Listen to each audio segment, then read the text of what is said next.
Hello, everyone, and thanks for coming to our discussion tonight about chapters 16, 17, and 18 of the Design Pathway for Regenerating Earth by Joe Brewer. And as we've done in the past, we'll probably spend about 20 minutes talking about each of the three chapters. So why don't we jump into chapter 16, which starts on page 123. And this is the chapter that digs into education for bioregional design. And on page 126, he talks about five-step process for integrative landscape management, um, elements in terms of like gathering the right stakeholders and mapping the bioregion together, constructing scenarios of future possibilities, creating a shared agenda or roadmap, and setting up monitoring systems for developmental evaluation. Um, and then the three questions that just on the next page, page 128, the first discussion question: what are the key functions and roles of these bioregional learning centers? Question number two: does this way of organizing our efforts make sense to you? Is anything missing? And the third question for this chapter: where should you begin? What is the next elegant step in your personal journey? Hmm. I feel like that's an assumption that my steps are going to be elegant.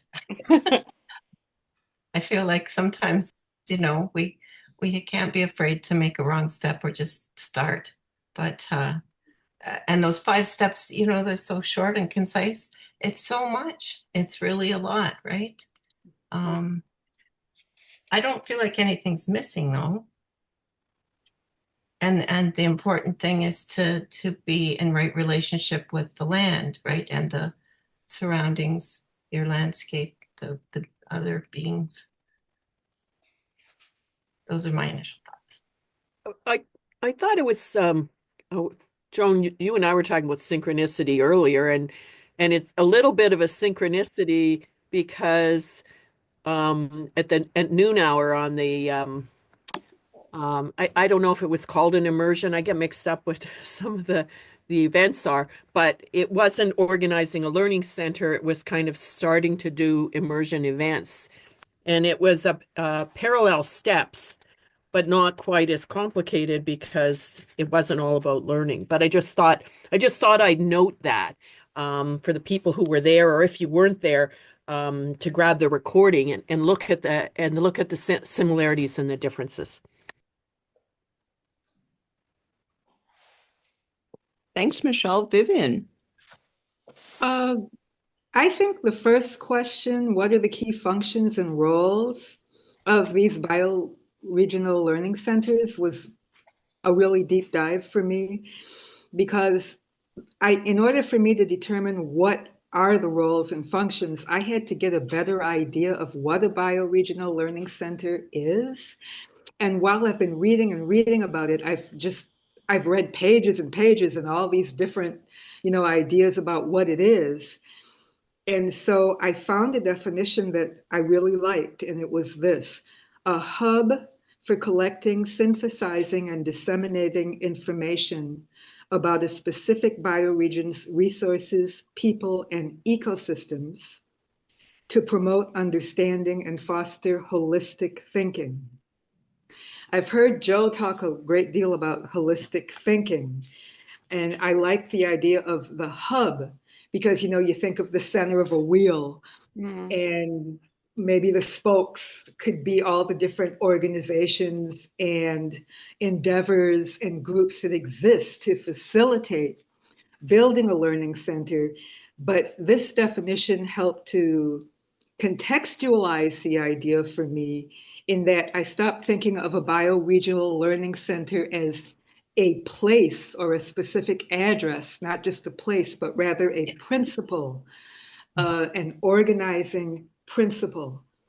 And in question one, it also tells us to look at what already exists out there as far as organizations and endeavors and such.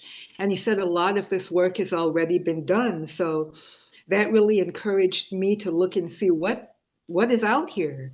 And I found two interesting organizations. The Cooperative Extension, the Sustainable Living Center was one of them. And another one is a program called Greenhouse. And it's a program at our local community college, interestingly enough, in the School of Hotel, Culinary Arts, and Tourism. Mm. The students not only learn how to cook, but they learn how to apply the current topics of sustainability, farm to table, composting, and organics. So I thought to myself how interesting it would be to connect with those organizations. I can actually walk to one of them to see what they're about, and they do offer free tours. So I want to learn about that. And so that enabled me to say, okay, some of the key functions and roles of a bio regional learning center might be to facilitate cooperation among various endeavors for seeking a more sustainable future. So just as a nucleus is the brain of a cell and the CPU is the brain of a computer, maybe a bioregional learning center is the brain of each particular bioregion. Mm. Fantastic. Awesome, Vivian. Yeah. I feel like you've made some connections because you felt like there was nothing where you lived, as I recall when we Yeah, first were meeting. yeah. Yeah, Thank you. that's so exciting. Yeah, I think for me, that epiphany that it isn't a physical structure of a school necessarily, but Right. the possibility or even the naming of the elements is the step towards uniting a coherence among different things. Because when I started trying to map out Milwaukee, I was like, well, let's see, there's University of Wisconsin, Milwaukee, and they have a School of Freshwater Sciences. And so the School of Freshwater Sciences is, local information about water and water science and that kind of thing. So that seems like it would be part of it, but certainly not completely it, because there are so many other elements that and as Joe talks about in this chapter, uh, you know, uh, universities, colleges, K-12 in the United States at least, they weren't designed to do this kind of learning. And in many ways, we have to kind of unlearn some of the things that happen in our formal education system. So thank you. That was a great, description of how you found several elements in the Mohawk River Valley. Thank you. Yeah, that's great. Mm. Mm.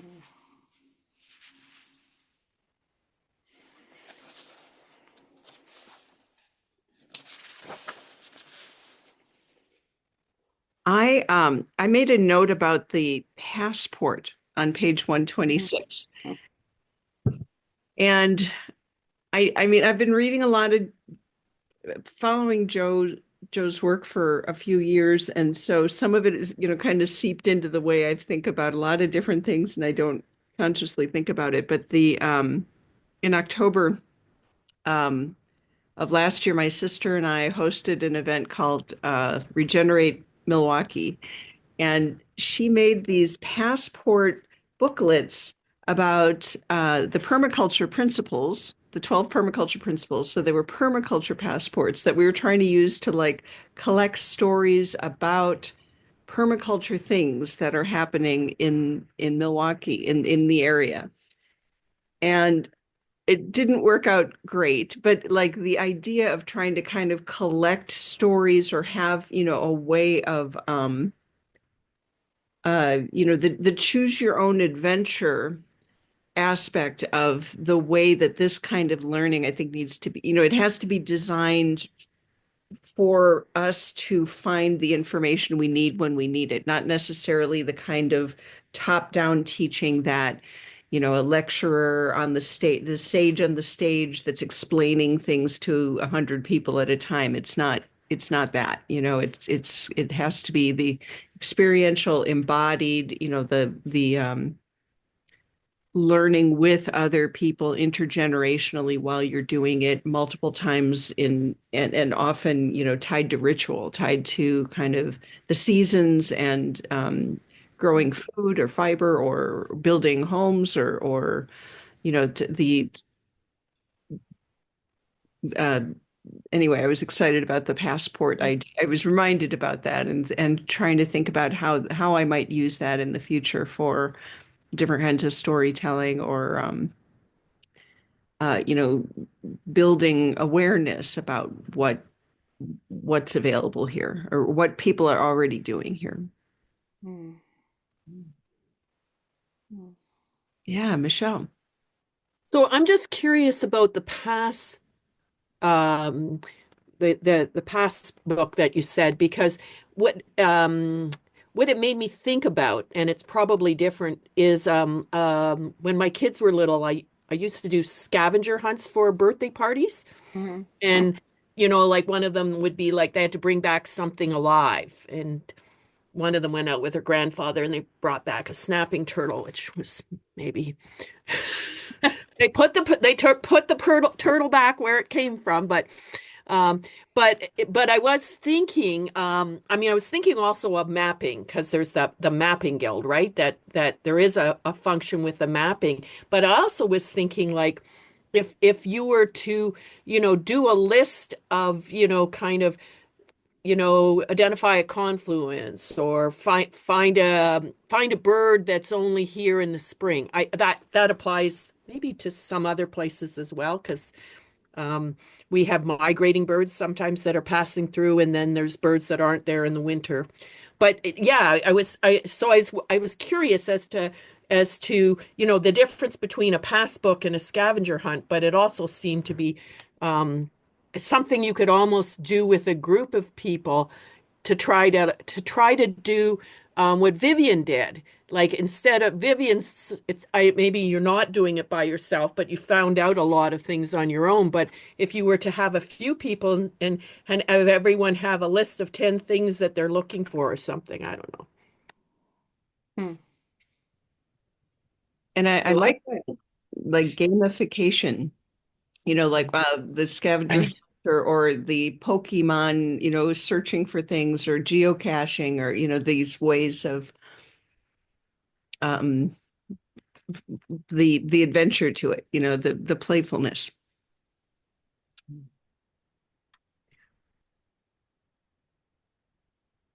And I like that team aspect. And I even heard an intergenerational thing, I think, of like someone and their grandfather finding a turtle, like all of that's cool.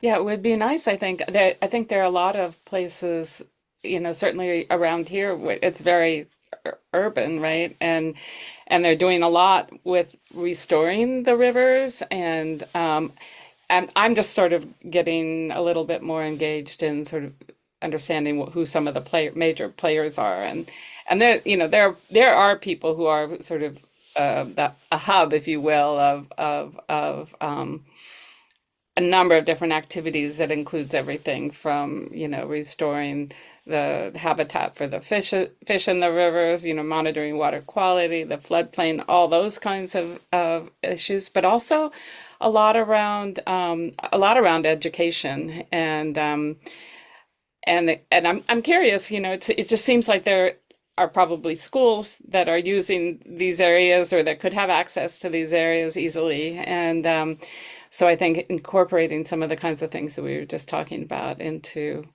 you know, sort of and encouraging people to sort of use the nature that's around them. I mean, I know the school they set up down close to us, you know, they called it my big backyard project, my big backyard project. So it's like next to a conservation land, and they just, created a whole science curriculum that went out at various times of the year into the nature that's just right behind the school that otherwise, would not be incorporated at all without any intentional effort, you know. So there's a lot of possibilities. Yeah. Mm.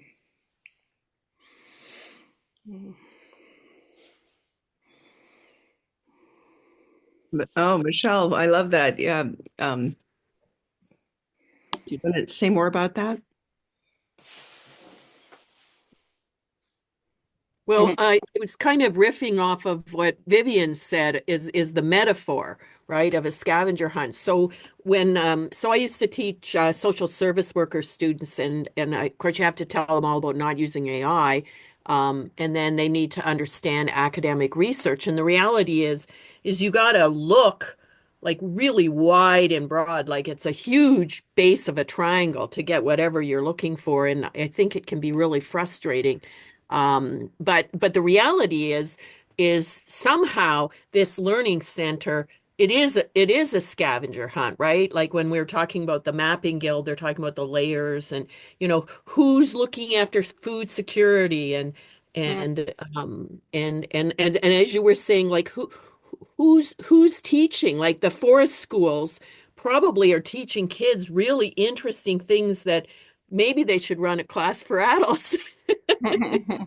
Right. And then when Vivian was talking about the way they're teaching the cooking now,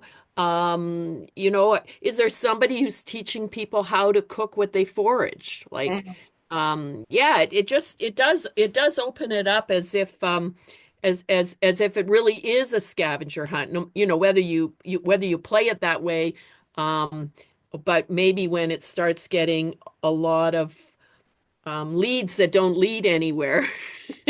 You're like, oh yeah, it's a scavenger hunt.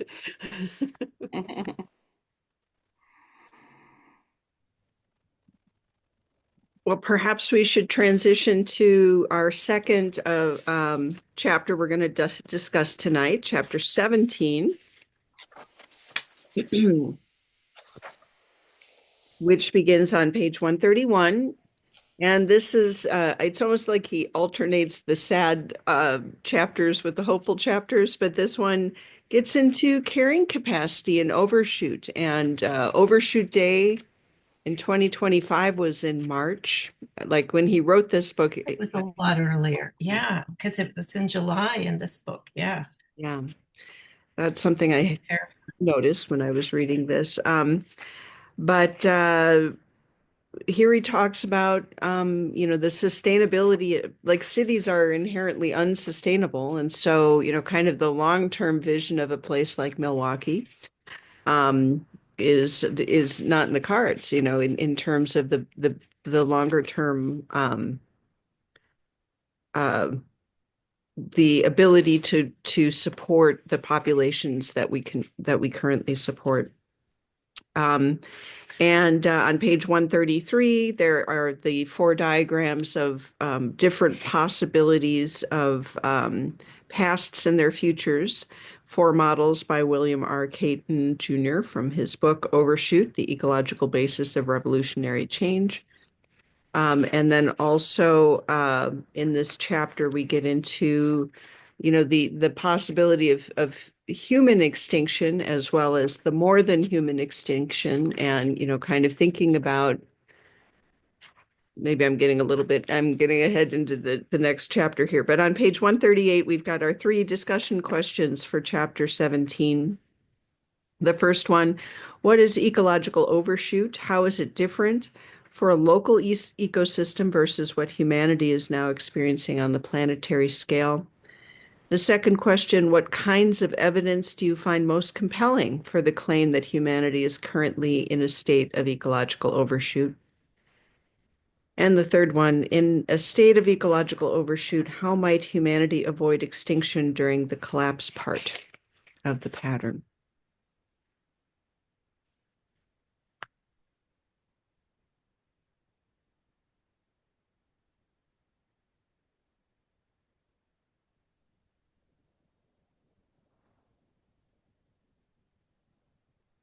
I don't mean to put you on the spot, Brian, but we didn't hear from you yet. Do you have any thoughts? Oh, well, thank you. Not specific thoughts, but I found it very poignant that cities are fundamentally unsustainable. Um, it's interesting. I think we do need to move towards a more distributed lifestyle, and there are many things moving that direction, including food sovereignty, including eating local.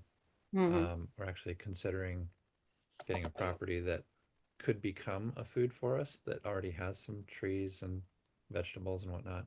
So, yeah, I think we need to think a lot locally, a lot more locally. Just yesterday, I met an organic farmer. Yeah, we went to a farmer's market in Sunshine Coast, and we were hoping to have an abundance. And there was only one farmer there. He was an organic farmer, but it was like, the support for local farmers has really diminished in some of these communities. Now, we Mm. went to other ones that were fantastic. So I think it's just gives and takes, but I think we need to support our local farmers a lot more.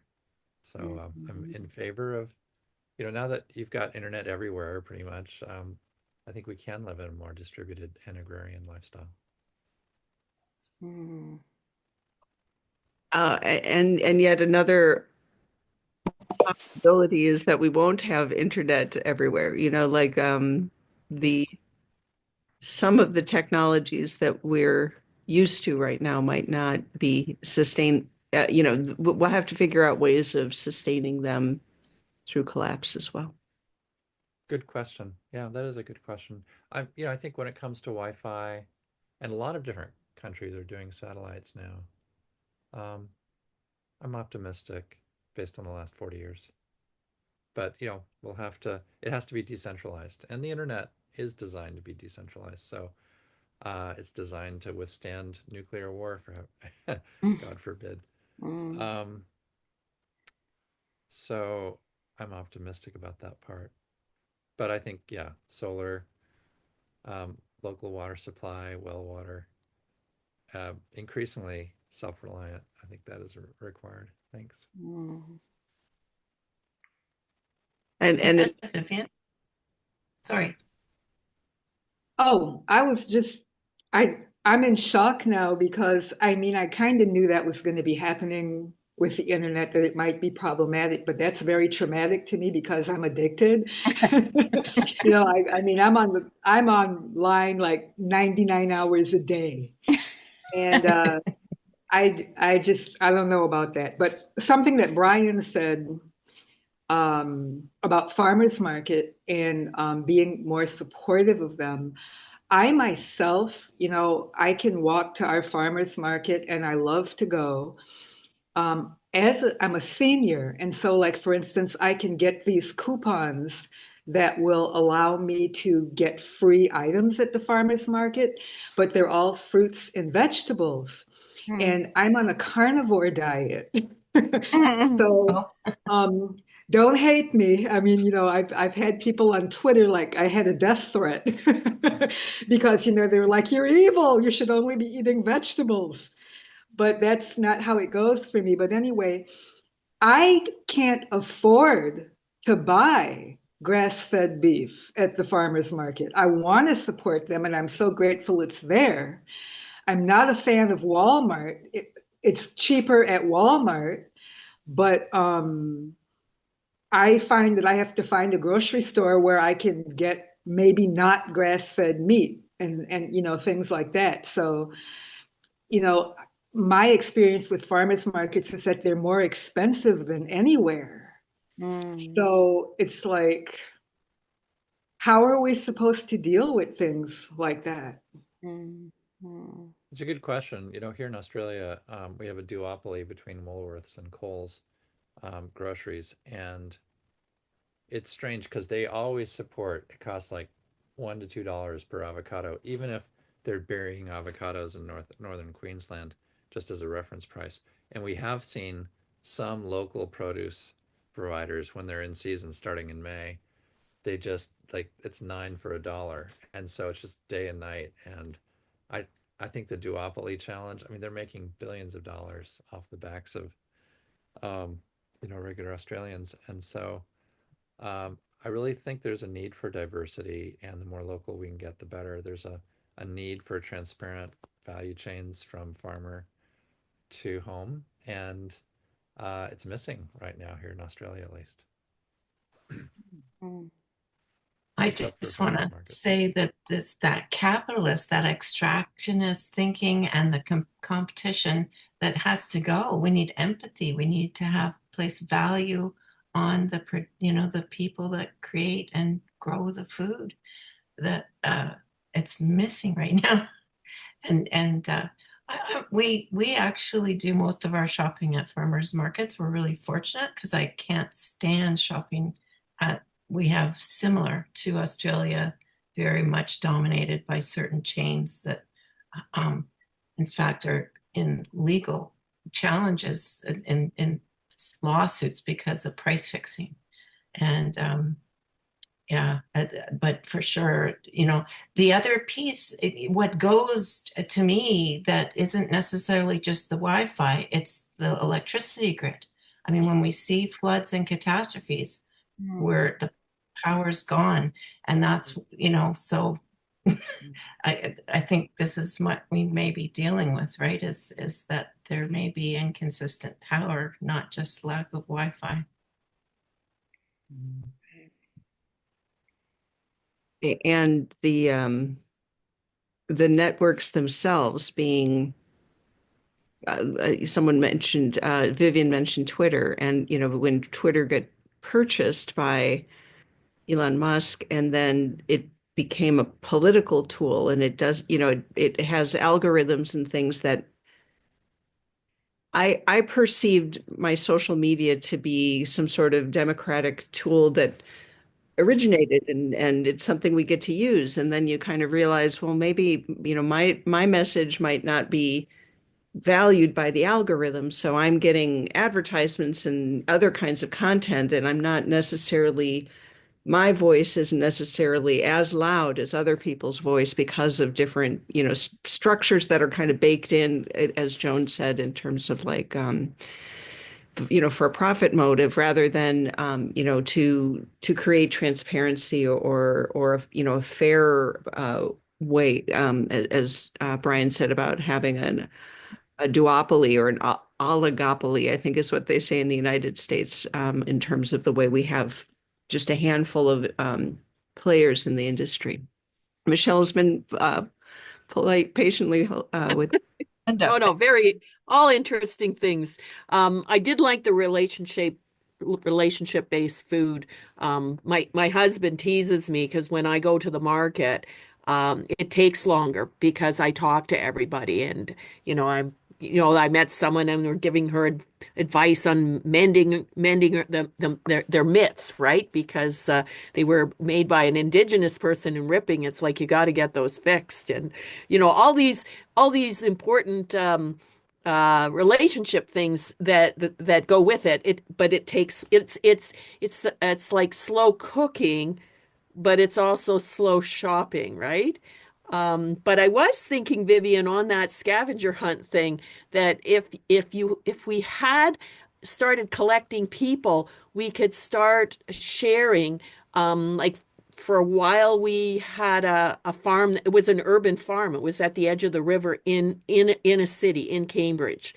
I think it changed hands, and the new owners are now selling eggs again. So I don't know if they'll start selling meat and whatever. But and farm gates where you can do it, and in Canada we have community. What is it? CSA. So you actually sign up, and you have a pickup point. But there's how do people find out about that, right? That scavenger hunt or the mapping or whatever, and sharing it. I can't help you, Vivian, but my son-in-law likes to eat meat too, and if in this area he knows where to get where to get the meat that's grass-fed, that's not expensive, but that's so local, right? But if somehow we could, like it seems that would be part of what you would collect on the knowledge, and I guess you want to do it on paper as well as the internet. Yes. Yeah. Hmm. Yeah, I want to say more about the relationship-based food because that's really where I've been doing my like policy work in the local food movement, and getting back to a place where the names of the people, you're intentional about supporting the ecosystem that supports you in the same way that, we talk about like permaculture principles and water, river sheds being a way of organizing community and organizing food sheds and keeping things local. It's kind of recycling nutrients in the ecosystem as well in terms of having external inputs. If I'm buying food that's been imported from all over the planet and then I'm sending my trash elsewhere because it uses packaging that is intentionally designed to be single use, and everyone just being like, oh, I don't know who did it, it's not me, like kind of erasing the actual responsibility of, well, who profits from this and why did they set it up this way and why don't we have refillable containers that we can keep bringing back to it's these were all intentional elements in our food system, for example, that we can consider and possibly change. Or if we are going to create the system that's going to buy CSA grass-fed meat for the community, and then we're also making changes on the kinds of food that we're putting in our bodies. And I'm not having Doritos because if the Doritos aren't in the CSA, then I'm and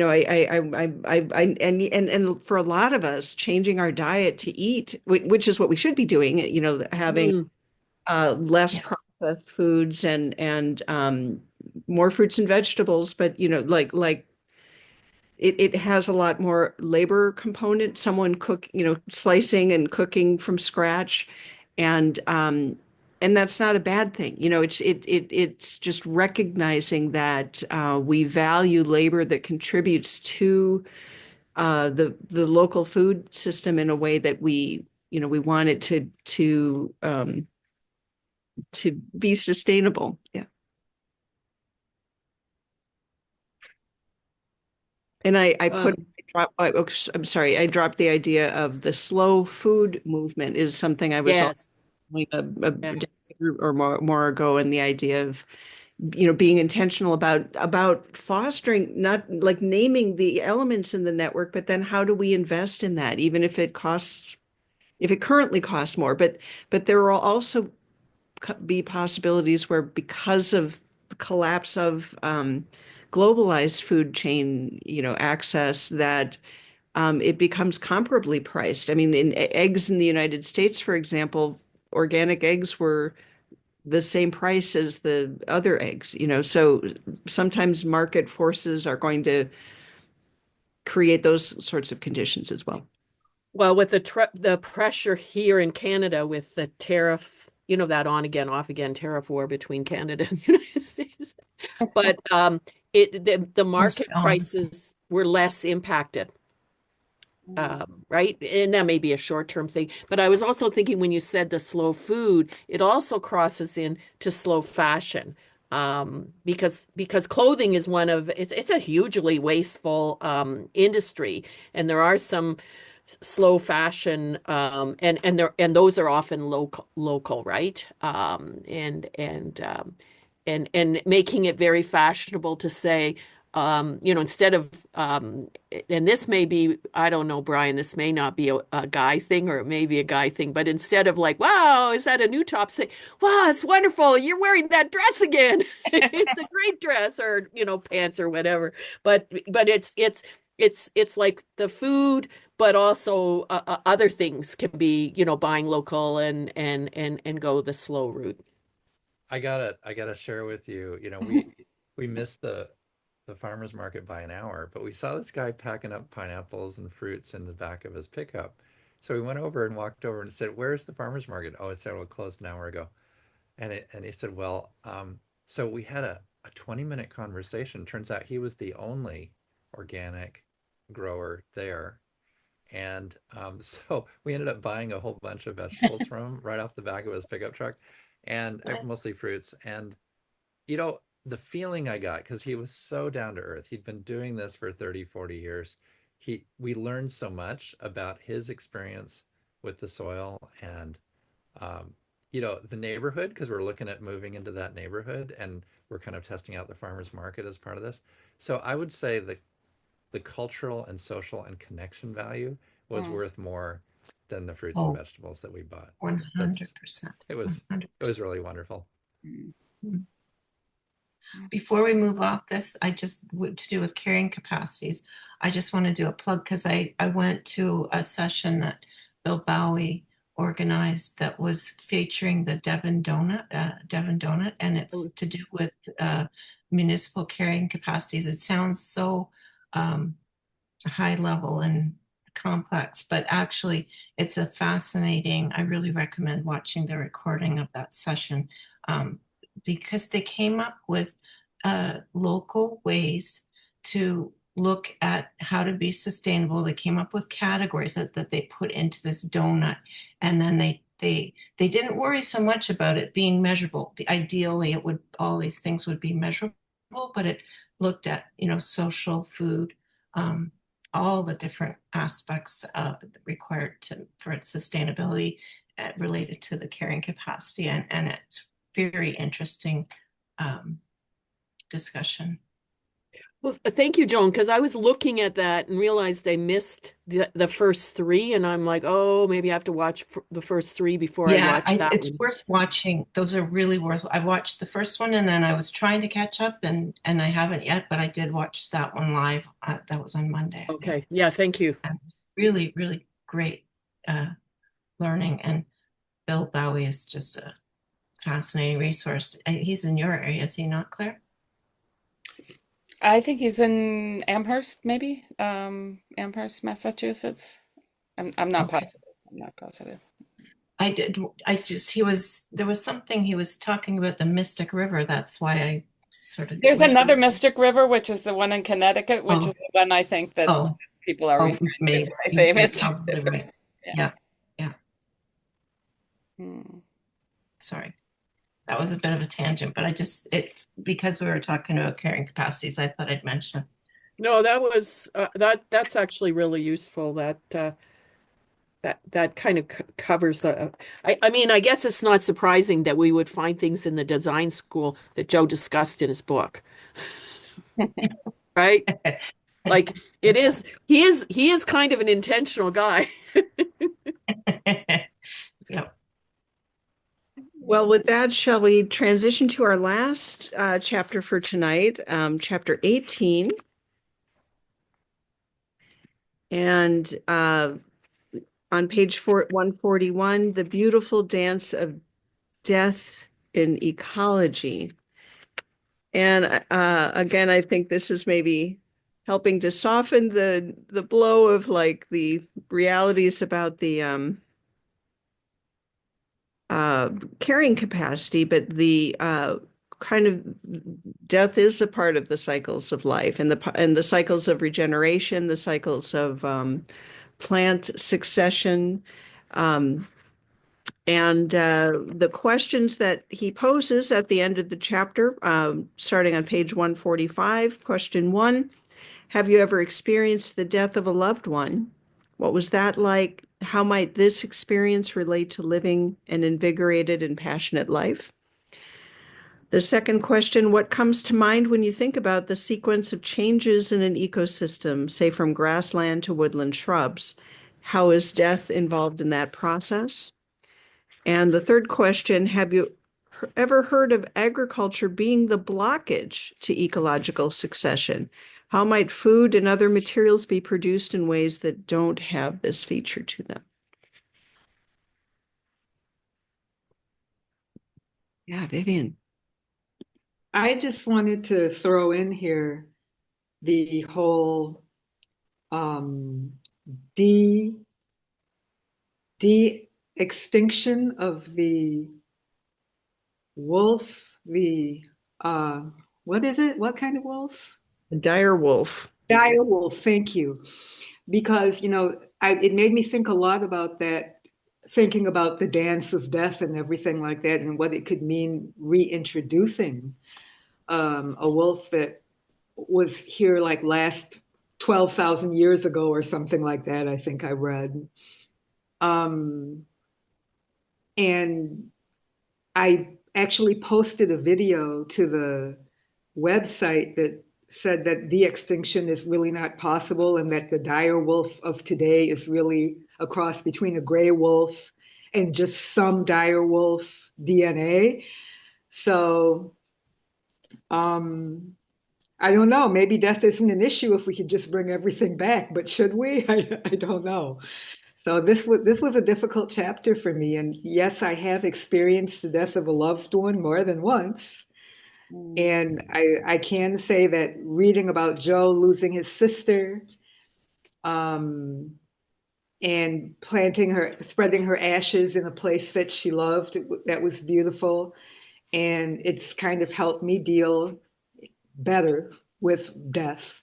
So this chapter is something I'm going to have to read again because it's something that I need to get much more comfortable with, but I do see the beauty in it now. It's something you need to accept and be able to see that there is a beauty in that dance. Thank you. Mm. Thank you, Vivian.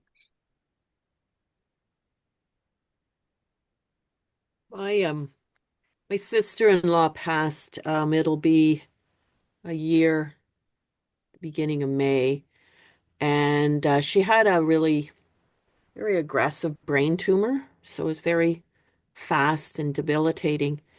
But she would say, "I want to spend the time that I have left living. I'm not interested in."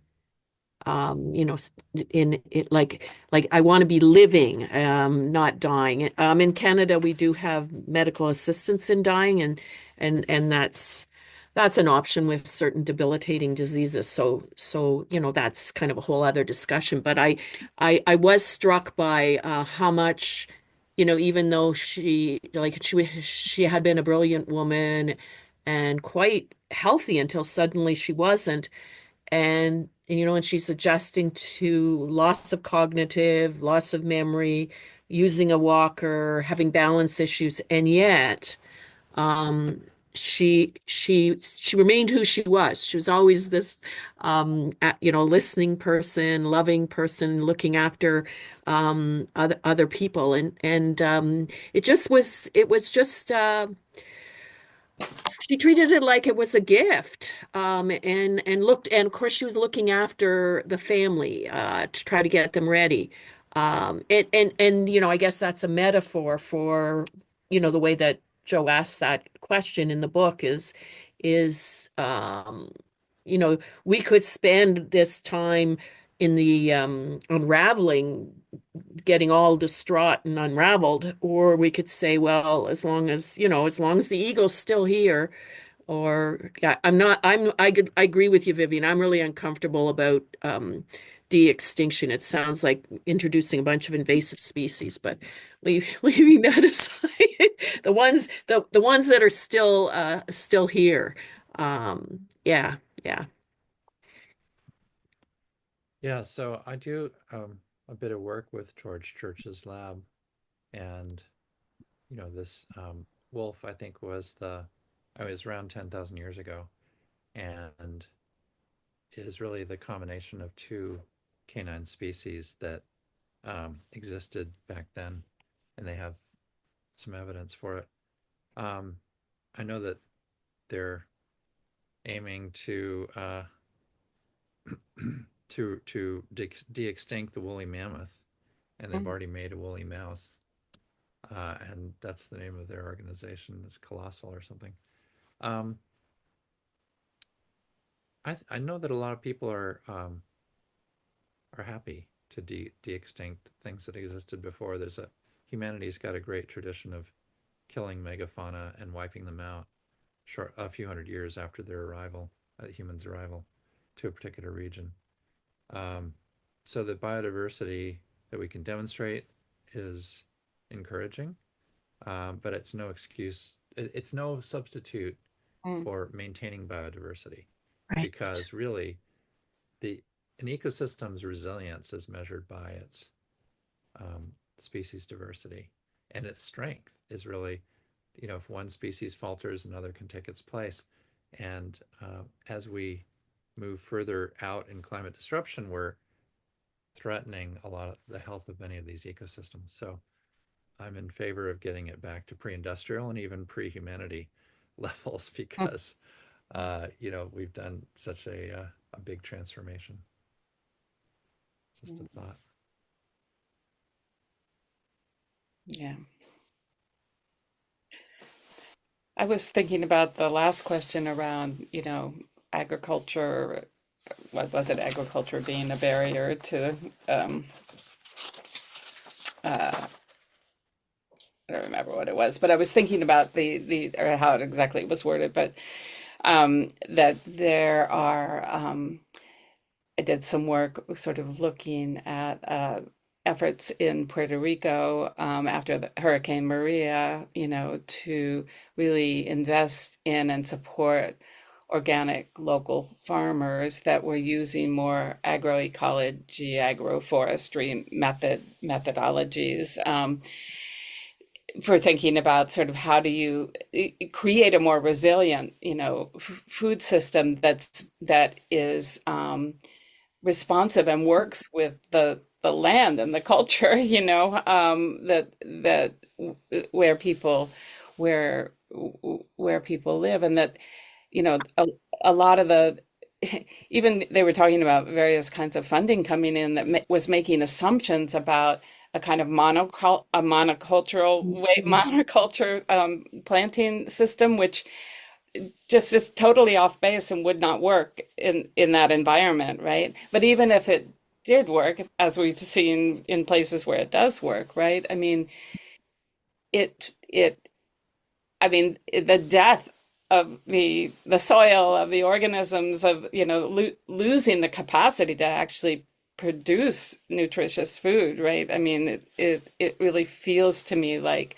on so many levels the sort of industrial agriculture system is not one that is sustainable at all, right? And the sooner we move beyond it, the better, right? I mean, so yeah, I really think, and maybe it connects back to our earlier conversation around supporting local farmers markets, food systems, and it's one of while I am a part of a CSA, and there's a great local farm here, but it's really made me want to get kind of more connected with them, and by extension, sort of a larger network of farms and community gardens, of which there are a lot around here. But it feels to me like, those kinds of efforts are going to be critical for how we sort of move forward. And just one other thing related to that, or just something that's been on my mind. And again, trying to kind of come to terms with what this means in an urban environment, right? Where I was talking with a friend the other day, and who's really into conservation land, this sort of like this protected space that nobody can do anything with, right? And then other than not anything with, but that it's trails, and there's certain things that are sort of prescribed within that model, right? And then other people who are working on housing, and sometimes those things are in conflict. Do we put housing here, or is there open space? And I just think I was really trying to kind of think and start to look into models that, maybe like eco villages or other things where you could imagine integrating housing of some kind, right? Not necessarily the housing type of development that we, tend to support around here anyway. That is not very communal and doesn't really sort of integrate well with the environment, but it really seems to me that some of those things that kind of where they're like boundaries or barriers between how these conversations happen, it's like, can we think beyond that? Can we kind of actually think about how we might use conservation land in a way to weave in other kinds of whether it's food or, some housing, that kind of thing, that on a modest scale that's more, sustainable and life-giving for everyone. Anyway, that's just some of the thoughts that are on my my mind. Yeah, great. Great. Thank you. Um, when you were talking about urban farms and that's part of the solution, that a network of urban agriculture things. I'm reminded that the film festival that we're hosting in Milwaukee around regenerative film ideas, like the first three films talked about how they were unrelated, but they were talking about like a community garden. It was totally, citizen led, and they got the thing going, and they once they started actually doing well, the city shut them down. And it happened over and over and over again. And it happened in my experience too, when I think about how the farm park that does exist in southern Colorado, but we had a lawsuit with a developer because they had a different plan for the land that we were purchasing to make into the Rio Grande Farm Park.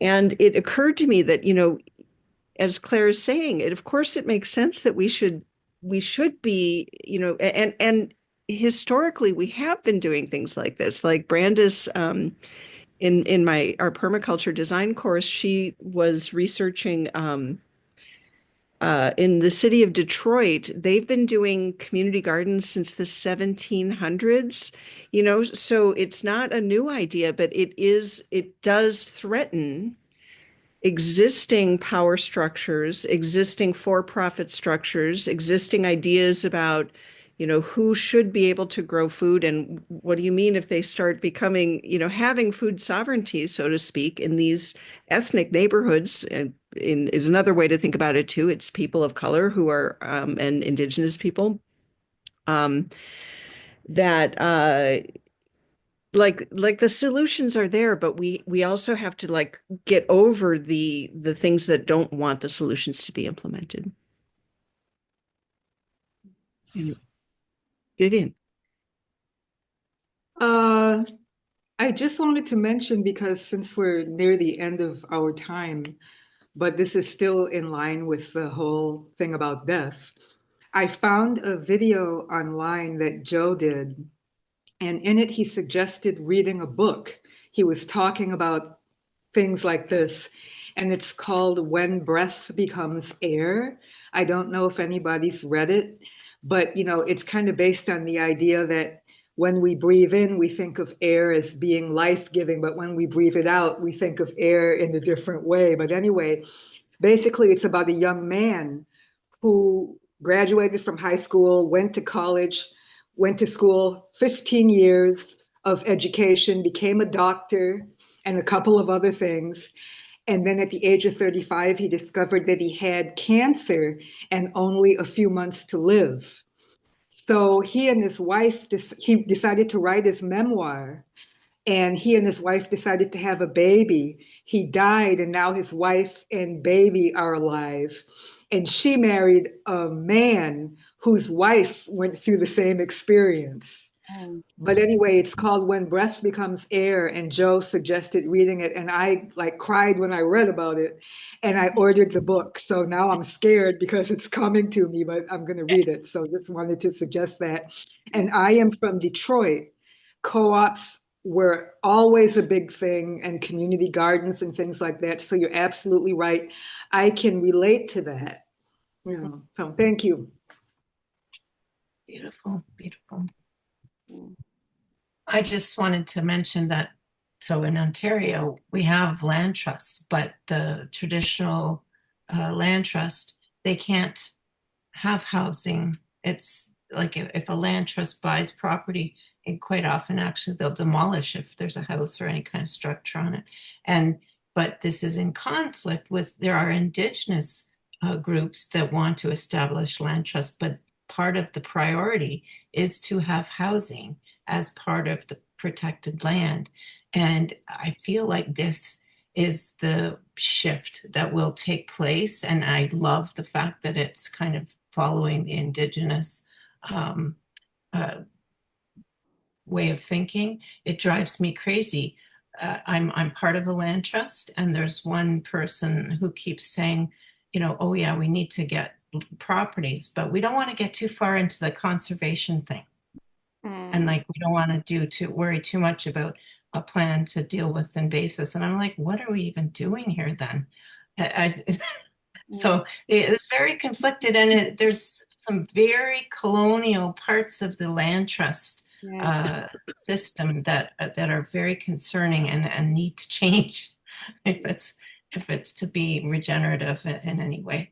And then the other thing I wanted to mention quickly is I learned about a guy who in Waterloo, there's a philanthropist who's donated a large sum of money to re-tree this community called Woolwich, which is part of the region of Waterloo. It's a relatively rural community, but they're looking to take it from 17% tree coverage to 30%. And what I've been thinking today that I want to talk to this guy because he's the executive director, is like food forest and doing the I'm not going to remember the fellow's name, the Japanese guy that does the intensive planting of native species, where it's like in a smaller area, and then you get the full, multi-story canopies and everything that evolve together. And I just have so many ideas that I want to share with them to not just have it be this monoculture forest of two species that they plant. So, but yeah, I have experienced death, and this is a challenging topic, and it brings up so much emotion. But I do think that Joe handles these topics with such grace. It's very he recognizes the trauma and the healing that needs to happen. Great. And Michelle, do you want to take us out? Wow. I'm actually reading a book about the ecological history of the Great Lakes region. And it's kind of on the theme of dying because they start off in pre-settlement, like in the 1600s, I guess, were decimating because of all the diseases. But if you take that longer look, you realize how much has been lost.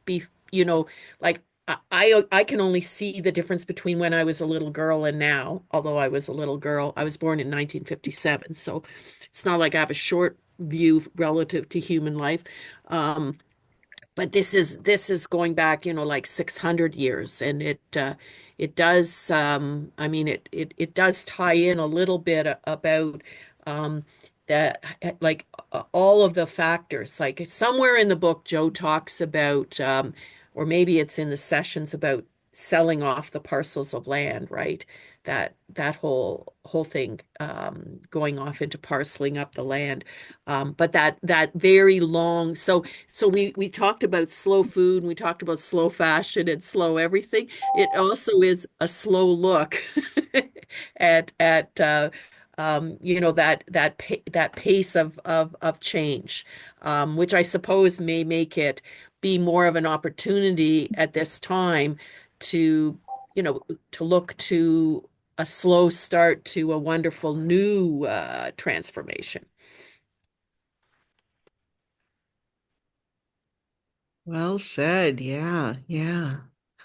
Wow, what a great conversation tonight. Thank you, or wherever, whatever time of day it is for you, Brian. Morning, I suppose. And Yes. thank you for joining us again this week. So three more chapters will take on a fortnight from now, 2 weeks from now. Have a good holiday, Easter, if for those of you who celebrate, and we'll see you in the design school. Thank you. Thanks, everyone. Thanks Thank so you. much. Thanks, Thank everybody. you. Bye bye. Good night.